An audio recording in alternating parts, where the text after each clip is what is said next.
Hola programadores, esto es Unreal Español, una serie de tutoriales completamente en español sobre programación en Unreal. Y en este tutorial lo que veremos es cómo se hacen los materiales asociados a los ríos. Ríos opacos, con brillos metálicos, con efectos de reflectividad en la superficie del agua, con efectos de Fresnel cuando se varía el ángulo de visión respecto a la superficie del agua, y ríos translúcidos en los que perdemos el brillo metálico y la reflectividad, pero ganamos la refracción del agua, también con efecto Fresnel. Pues vamos allá. Muy bien, pues vamos a empezar con la creación del río opaco. Para ello, lo primero que tenemos que hacer es crear un plano que dé soporte al material del río. Vamos a retirar este plano de aquí y aquí pondremos el nuevo para que vayamos viendo cómo se va haciendo. Este plano, ¿cómo tiene que ser? Pues tiene que ser un plano teselado. ¿Qué significa? Pues un plano que tenga muchos vértices en su interior, que no simplemente sea una cara cuadrada con dos triángulos, sino que tenga bastantes vértices, porque nosotros lo que vamos a hacer es deformar este plano para que, como al igual que la superficie del agua, se deforma cuando choca con las piedras o con los obstáculos que se encuentra. Y para eso necesitamos teselar el plano, tener muchos vértices dentro del plano. Lo que vamos a hacer es, con el 3D Studio, crear un plano simple de aproximadamente, pues no sé, 15 metros de largo por 5 metros de ancho. Creamos el plano y al principio pues nos lo da poco teselado. Si vemos que se vean las caras, vemos que tiene muy pocos vértices, ¿vale? El plano está dividido en muy pocos polígonos. Lo que voy a hacer es convertirlo en una malla poligonal y una vez lo tenga convertido selecciono todas las caras de la malla poligonal y simplemente voy a teselar. Y aumento un poquito más y ya está. Ya lo tengo aquí súper teselado. Muy bien. Aparte de esto, voy a hacer que todas las caras de este plano tengan el mismo grupo de suavizado. De esta forma, ya está puesto todo el mismo grupo de suavizado, pero yo me aseguro y lo vuelvo a dar. De esta forma, la interpolación en el color de los planos será continua para todo el plano, ¿vale? Muy bien, ya lo tengo y ya simplemente voy a exportarlo. Me aseguro de que la posición sea 0, 0, 0 y que el punto de pivotaje esté en el centro y simplemente lo exportaré a FBX. Voy aquí, selecciono la carpeta que quiero, donde quiero exportarlo y lo voy a llamar Creek Plane, el plano del riachuelo. Muy bien, le digo que me exporte los grupos de suavizado, que es uno solo, que abarca todos los polígonos del plano, y le digo que la exportación sea en centímetros, porque si no me generará un plano muy pequeñito, ¿vale? Y ya está, y esto no quiero grabarlo. Muy bien, me voy a la carpeta en concreto y lo voy a importar. Lo importo a una carpeta temporal de proyecto que me he creado en Unreal. Simplemente le digo que me lo importe todo, tal cual, y aquí tengo el plano. Un plano teselado. Muy bien. Voy a crear el material, la base del material. Lo que voy a hacer es crear un nuevo material que lo llamo Creek Material. Y este material hemos dicho que corresponderá al río opaco, por lo tanto ya nos viene bien que el dominio sea superficie y que el modo de blending sea opaco. Lo que voy a hacer para que se muestre cómo va variando el material con su forma es hacer un nodo de textura que me permita, luego lo cambiaré, pero ahora hago un nodo que me permita visualizar correctamente si el plano se deforma o no. Y voy a ponerle ladrillos. Estas texturas vienen ya por defecto dentro del Starter Content Pack de Unreal. Lo pongo al nodo base del color y salvo para que me compile los shaders y entonces se lo puedo aplicar al plano. Muy bien, aquí tengo ya mi plano de ladrillos. Lo siguiente que tengo que hacer es que se deforme cuando choque con los obstáculos. Para eso tengo que activar el campo de distancias de malla de Unreal, que es un campo de distancias en el que está calculada la distancia entre todas las mallas estáticas, no dinámicas, estáticas del escenario. Es un parámetro que está en el Project Settings. Yo lo voy a buscar por el general, que se llama, aquí está, Generate Mesh Distance Fields. Yo lo tengo activado. Si no lo tenéis activado, al activarlo os pedirá que reiniciéis el editor. No pasa nada, le dais a reiniciar y se volverá a activar el editor en el punto donde estáis ahora. Entonces, con esto activado yo sé ya que me va a generar automáticamente distancias entre todas las mallas. Y con esto voy a poder utilizar un nodo que se llama gradiente del campo de distancias, que ahora explicaré qué significa. Si yo me voy al material, este nodo se llama, voy a buscar por gradient, Distance Field Gradient, gradiente del campo de distancias. Este nodo lo que quiere es la posición actual del píxel del shader que se va a dibujar, del material. Esta posición yo la puedo sacar con el nodo World Position, ¿vale? Que es la posición absoluta del píxel este en el mundo. Se lo paso al campo de distancias de malla, de forma que puedes saber exactamente a qué distancia está la malla más cercana al píxel que se está dibujando en el material, en este momento. Esto no es exactamente, este nodo no devuelve la distancia, devuelve otra cosa que os explicaré. Pero para los que quieran simplemente saber cómo se hace, pues les bastará saber que se pone este nodo, que luego se normaliza, o sea, el vector que te devuelve lo conviertes a unidad 1, con lo cual únicamente tienes la distancia, y que esto lo tienes que multiplicar por el factor de deformación que quieres. Yo lo voy a multiplicar por un parámetro, voy a crear un parámetro aquí, que pondré, por ejemplo, lo voy a llamar, pues no sé, Water Deformation, y le voy a dar un valor pues por defecto de 30 centímetros.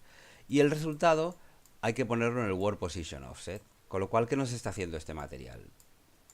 Pues aparte de dibujarnos por defecto esta textura de ladrillos, está cogiendo la posición donde está en el mundo, se la pasa al nodo de gradiente de campo, con lo cual calcula la deformación que tiene que darle al vértice actual para deformarlo. Esto lo normaliza, porque no nos interesa el valor de este vector, sino la dirección de esta deformación. Y lo multiplica por un factor que nosotros podemos ir variando para aumentar o disminuir la deformación.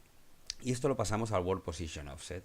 Si ahora compilamos los shaders, fijaos lo que pasa. Tenemos este plano. Si cogemos una piedra cualquiera, voy a coger una piedra del escenario y la voy a copiar aquí. Vamos a ver. Cojo una piedra del escenario, la pongo aquí. El parpadeo ahora lo solucionaremos. Fijaos cómo se ha deformado el plano. Como es una textura de ladrillos, pues podemos verlo. ¿Os fijáis cómo se deforma? Muy bien.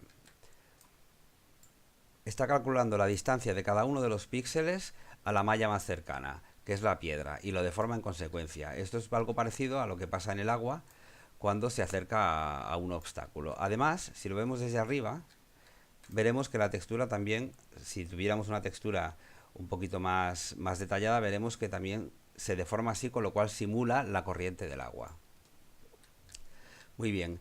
Este nodo en realidad, ¿cómo funciona? ¿Qué está haciendo? Bueno, primero voy a quitar este parpadeo molesto. ¿Esto qué es? Al ser un plano que es infinitamente fino, el renderizador no sabe exactamente cuándo tiene que visualizarlo y cuándo no. Lo que hay que hacer es modificar el volumen del plano de seguridad, de visualización, que se llama, lo que se llama el bound. Nos ponemos aquí el bound scale. Si en vez de 1 le damos 3, fijaos que ya no va a parpadear. Estamos dando un espesor a este volumen, ¿vale? De visualización. Antes era un plano infinitamente fino, con lo cual parpadeaba porque a veces el límite entre visualizarlo y no visualizarlo era muy estrecho. Ahora ya no va a parpadear. Muy bien. Entonces, ¿cómo funciona el nodo este que nos ha deformado la superficie? Vamos a hacer una pequeña explicación. Ahora quien se lo quiera saltar se lo pueda saltar y puede seguir más adelante con el resto del material. Aquí tengo abierto una explicación para el nodo. Es el nodo Distance Field Gradient. Este de aquí es el plano del agua. Esto de aquí son sus vértices. Y esto de aquí es una piedra. Entonces, la distancia de la malla o de cualquier punto del espacio a la malla piedra va en este sentido. A medida que nos acercamos a la piedra, la distancia va disminuyendo, ¿vale? Lo que significa que el gradiente de la distancia va en este sentido. El gradiente es la variación. Por lo tanto, el gradiente va en la dirección de estas flechas. Si nos situamos sobre el plano del agua, el gradiente va hacia allí, más o menos como esta flecha de aquí. Sin embargo, el nodo no nos devuelve el vector gradiente, porque si no los vértices no se deformarían hacia abajo, como se han deformado, sino que se deformarían hacia allí. ¿Qué nos devuelve el gradiente? Pues algo parecido a lo que son los mapas topológicos o los mapas del tiempo. Nos devuelve por dónde va el camino que conserva la distancia al objeto. O sea, si yo me muevo por un camino así, la distancia al objeto será la misma, ¿vale? Es un poco como seguir el contorno del objeto. Estos caminos son estos de aquí. Estos caminos son caminos que conservan la distancia al objeto, ¿vale? Por lo tanto, ¿qué nos devuelve este nodo? Pues los vectores tangentes a estos caminos, que es esto de aquí. Esto es lo que nos devuelve el nodo. Por eso, para eso hace falta calcular el campo de distancias de mallas y activar ese parámetro. Entonces, estos vectores, si los normalizamos, que es lo que hemos hecho, se convierten en módulo 1. De forma que multiplicándolos por el valor que queramos, obtenemos la deformación que nos interesa. Y si estos valores se los sumamos a la posición del píxel, obtenemos la deformación del plano. Simplemente teníamos el píxel aquí y le hemos sumado este vector. Teníamos el píxel aquí y le hemos sumado este vector. Así es como funciona el Distance Field Gradient. Te lo tenemos que pasar, por supuesto, al nodo World Position Offset del material. Muy bien, pues ya tenemos la introducción. ¿Qué más hace falta para el río? Bueno, quizás que el agua fluya, ¿no? Heráclito decía que no te puedes bañar dos veces en el mismo río porque el agua fluía. Con este río Heráclito no estaría muy contento. ¿Y cómo lo hacemos? Pues con un nodo panner. Vamos a hacer de momento un nodo panner, que es un nodo que nos proyecta las coordenadas UV de la textura en cada momento con unas coordenadas UV un poquito desplazadas en función de la velocidad que nosotros le damos. Por ejemplo, voy a dar una velocidad ahí de 0,2. Recordad que 0,2 es el 20% de la textura, porque las coordenadas UV en los shaders van de 0 a 1. Da igual cuál sea la resolución de la textura. Si esto lo conectamos a la entrada UV por defecto de la textura, tenemos que la textura empieza a moverse. Muy bien, vamos a ver cómo nos queda en el río. Ahora ya Heráclito estaría un poco más contento con este río, ¿no? El agua ya fluye, aunque sea un agua de ladrillos. ¿Qué más nos hace falta? Vamos a ver, primero ajustar un poco la velocidad del río. Tal vez en vez de 0,2, un poquito más, 0,3, el 30% de la textura en un segundo, eso es 0,3. Muy bien. Y lo que vamos a hacer ahora es convertir este material en una instancia de material. ¿Con esto qué conseguimos?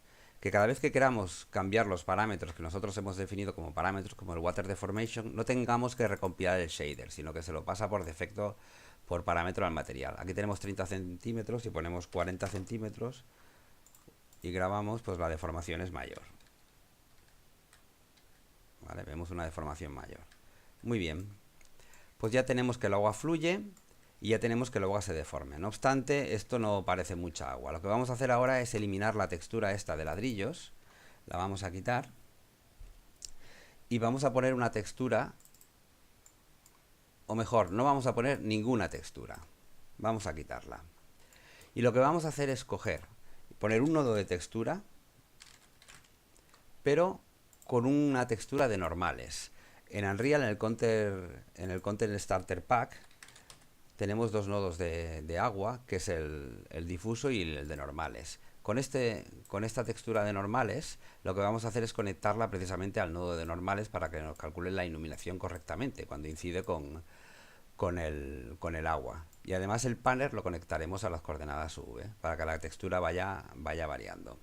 Fijaos ahora, ¿vale?, que el mapa de normales hace que parezca que la malla tiene bastantes más polígonos de los que tiene deformaciones, que es la utilidad básica del campo de las normales, ¿no?, de las texturas de normales. Muy bien. Con esto ya se va pareciendo más al agua. No obstante, el agua aquí brilla constantemente, no varía su color dependiendo del ángulo con que la veamos. En definitiva, lo que le falta es el efecto Fresnel, que es lo que convierte realmente el agua en agua. ¿Qué es el efecto Fresnel? Pues el efecto Fresnel es un nodo, para los que quieran saber solo cómo se hace el material, que se llama Fresnel, que nos devuelve siempre un valor de 0 o 1 en función, un valor entre 0 y 1 en función de el ángulo que forma el ojo con el plano y con la luz que incide con él. O sea, tres parámetros: la orientación del plano, el ángulo que nosotros formamos con el ojo y la luz, el ángulo que forma la luz con el plano, ¿vale? Si este efecto Fresnel, que vale entre 0 y 1, lo utilizamos para interpolar, por ejemplo, entre dos colores y llevarlo al base color, tendremos variaciones del color de la superficie del agua en función del ángulo con que la miramos. Entonces, quien no quiera saber de qué va el efecto Fresnel, pues que se salte la explicación que viene a continuación, que es explicar un poco qué es Fresnel, ¿vale? Esto servirá para luego utilizarlo con más conocimiento de causa. Bien, aquí he preparado una pequeña presentación del efecto Fresnel. Fijaos, Esto es lo típico que se consigue con el efecto Fresnel. Los brillos, estas escamas plateadas en la superficie del mar. O por ejemplo, en un lago, cuando lo miramos de cerca, vemos que es transparente. Sin embargo, cuando lo miramos de lejos, pues se vuelve opaco y además más brillante. ¿Qué es el efecto Fresnel? Pues si esto es la superficie del agua, cuando la superficie nos da de lado, o sea, cuando no tenemos enfrentada, como en este caso, la superficie, sino que la tenemos aquí de lado, el efecto Fresnel hace que brille más la superficie. A medida que esta superficie se acerca, fijaos que el ángulo este es muy grande, más pequeño, mucho más pequeño, el efecto Fresnel va desapareciendo. Por lo tanto, con ángulos muy grandes entre la incidencia de la luz y el ojo, tenemos un brillo de la superficie. Con ángulos muy pequeños, la superficie deja de brillar. Esto es el efecto Fresnel. Además, depende de la orientación de la luz. A medida que el sol sube en el cielo, el ángulo que forma con el ojo también es menor, con lo cual disminuirá el efecto Fresnel. Por eso en el amanecer y en el atardecer se ven esas estelas en el mar, o con la luna también, ¿vale? Porque el ángulo es muy abierto. Aquí tengo una animación donde podéis ver cómo disminuye el efecto Fresnel en función del ángulo de la superficie con el ojo y la fuente de luz. Muy bien. Pues esto es precisamente lo que hace el nodo de Fresnel en el material. Y siempre da un valor entre 0 y 1. Entonces, ¿cómo sabe Fresnel la orientación de la superficie? Porque nosotros le podemos pasar el valor pixel normal en workspace, o sea, la normal partiendo de este píxel en el plano donde está el píxel, pero en coordenadas del mundo. Y esto se lo podemos pasar aquí. Un error común es coger el mapa de normales, para quien esté aplicando el mapa de normales, y ponerlo aquí directamente. Esto es incorrecto, porque esto no está teniendo en cuenta el giro o la orientación de la superficie completa que contiene este mapa de normales. Es como si siempre le estuviéramos diciendo a Fresnel que la normal va en el mismo sentido, pero no, porque si giramos la superficie, la normal cambia también. ¿Vale? Por lo tanto, esto no puede venir aquí. Esto tiene que venir al nodo normal, que ya te calcula en cada punto cuál es la normal correcta, teniendo en cuenta la orientación completa de la superficie, y aquí tenemos que aplicar el nodo Pixel Normal Workspace. Muy bien. Esto ya nos da un valor entre 0 y 1. Esto lo podemos hacer para interpolar. Vamos a poner un nodo de interpolación. Un nodo de interpolación en que el valor aproximadamente pues podamos... No, en vez de hacer eso vamos a poner dos colores, que interpole entre dos colores. Vamos a crear un color que sea pues el blanco.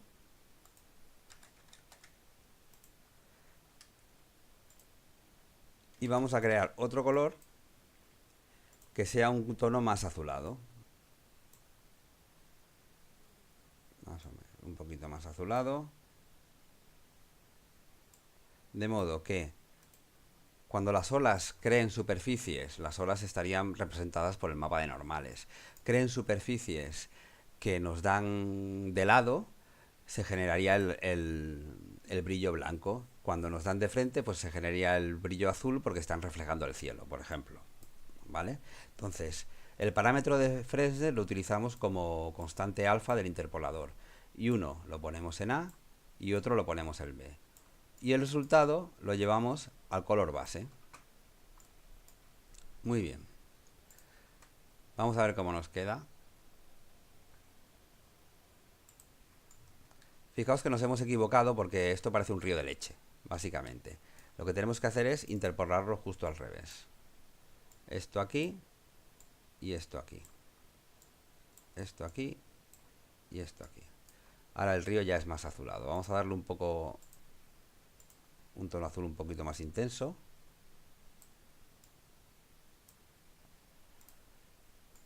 Muy bien, con esto ya tenemos el color. Pero nos falta el brillo metálico, y la rugosidad del agua.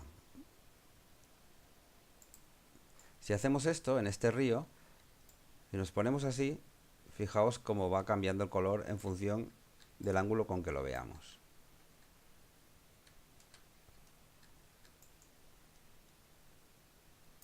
Bueno, vamos a ver. Vamos a hacer que se note más el efecto. ¿Qué nos falta entonces? Nos falta el componente metálico, el especulor y la rugosidad. La rugosidad, para empezar, la vamos a poner a 0. La dejamos a 0 porque si no, no brillará nada nunca. Y el componente metálico sirve para hacer que brille sobre todo la superficie y para que refleje los objetos de la escena. Entonces, ¿para qué sirve el especular? Si es lo mismo. Pues el componente especular es para que refleje los objetos de la escena cuando el material no es metálico. Por tanto, lo que vamos a hacer es, controlándolo por Fresnel, hacer que cuando Fresnel sea 1 nos refleje absolutamente todo, pero no sea metálico. Y cuando Fresnel sea metálico, que no nos refleje nada. Con lo cual, aquí vamos a poner lo contrario. 1 minus. De este modo, como Fresnel va entre 0 y 1, cuando sea metálico no será especular. Y cuando sea especular no será metálico. Con una rugosidad de 0, y ya tenemos nuestro río.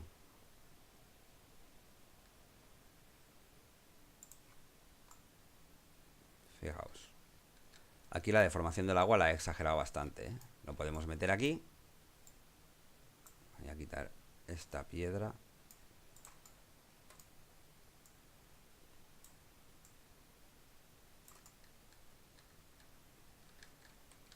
Ya tenemos aquí con la reflectividad generada por el parámetro especular y los brillos metálicos generados por el parámetro metálico.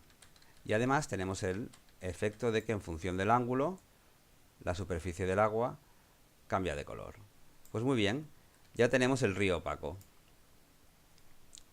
Ahora vamos a la otra clase de río. El río translúcido. Para eso vamos a hacer lo mismo que al principio. Vamos a quitar el material del río translúcido. Recordad que en el río translúcido lo que hacemos es perder los brillos metálicos y la reflectividad, pero ganamos en la refracción. Y vamos a coger el mismo material, lo vamos a poner aquí. Este lo pondremos directamente aquí. Vamos a rotarlo un poco.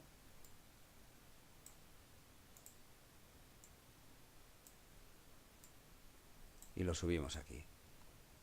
Vale. Entonces, vamos a crear un nuevo material que sea Krieg translúcido matte. Muy bien. En este no nos vale el modo de blending que tiene, que es el modo opaco, sino que tenemos que seleccionar el translucence. Fijaos cómo se nos han desactivado las propiedades metálicas, especular y rugosidad. En Unreal ya es posible utilizar materiales translúcidos con refracción y que tengan componentes metálicos y de especular, pero no lo haremos ahora. Lo primero que vamos a hacer es ponerle los nodos de deformación, como el de gradiente, que ya hemos visto antes. Viene de la posición del mundo absoluta, donde está el píxel. Lo normalizamos. Y por último lo multiplicamos por un factor de control nuestro y lo llevamos al World Position Offset. Este factor lo vamos a convertir en un parámetro que lo vamos a llamar Water Deformation.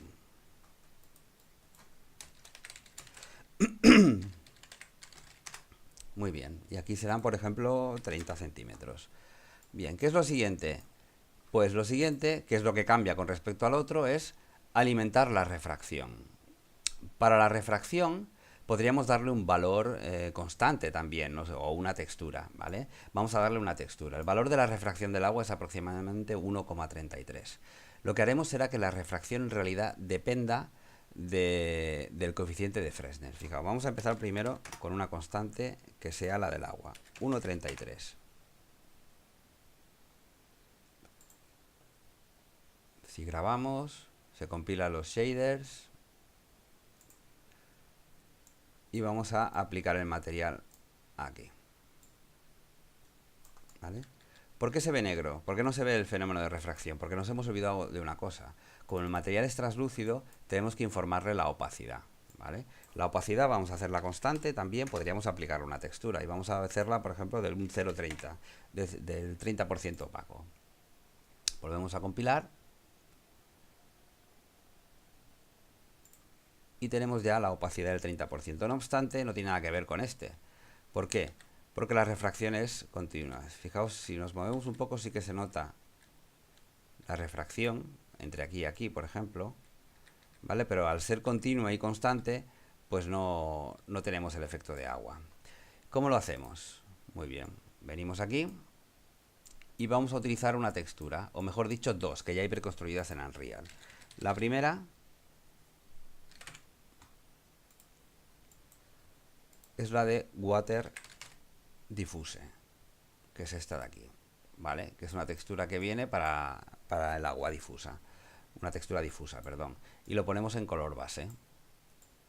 Aunque así aparentemente no parezca agua, si le damos la transparencia y la refracción sí que lo parecerá. Y este mismo nodo utilizamos la textura equivalente pero para normales. Y la normal, ya sabéis que hay que conectarla al nodo normal. Muy bien. Estas dos texturas vamos a aplicarle un efecto de panner, a los dos el mismo. Le aplicamos el efecto de panner con una velocidad del 30%, igual que el otro río. Conectamos a la entrada V estándar.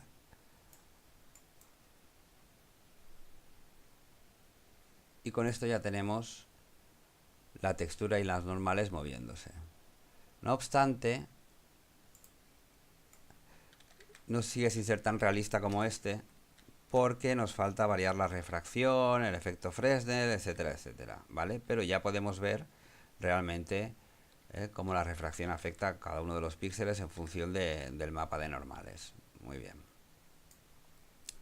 ¿Qué más tenemos que hacer? Pues tenemos que utilizar un nodo de Fresnel para controlar la refracción, por ejemplo. Vamos a hacer un nodo de Fresnel. Aquí le conectamos el pixel normal workspace. Recordar que no se le conecta directamente el mapa de normales, sino esto, que es la normal ya a que se le ha aplicado la orientación de la superficie. Y la salida a un nodo de interpolación. Un nodo de interpolación. Para que nos varíe, pues no lo sé, entre 1,33 y 2, por ejemplo, podríamos convertirlo en parámetro la refracción. Con lo cual, en función del ángulo con que veamos el agua, va a haber más refracción o menos refracción. ¿Qué más podríamos hacer? Pues realmente lo que podríamos hacer ahora es variar incluso la opacidad en función del ángulo en el que se mire, ¿no? O variar el color de base en función del ángulo en que se mire. Pero lo vamos a dejar así.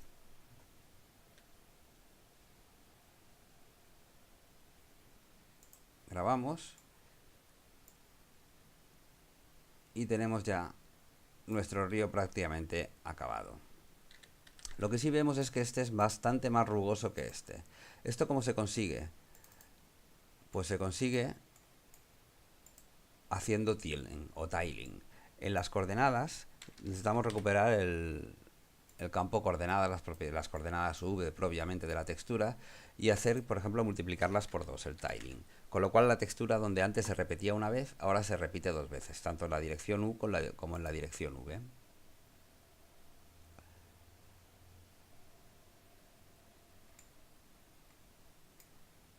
Vamos a ver ahora. Con lo cual ahora sí que se parece más.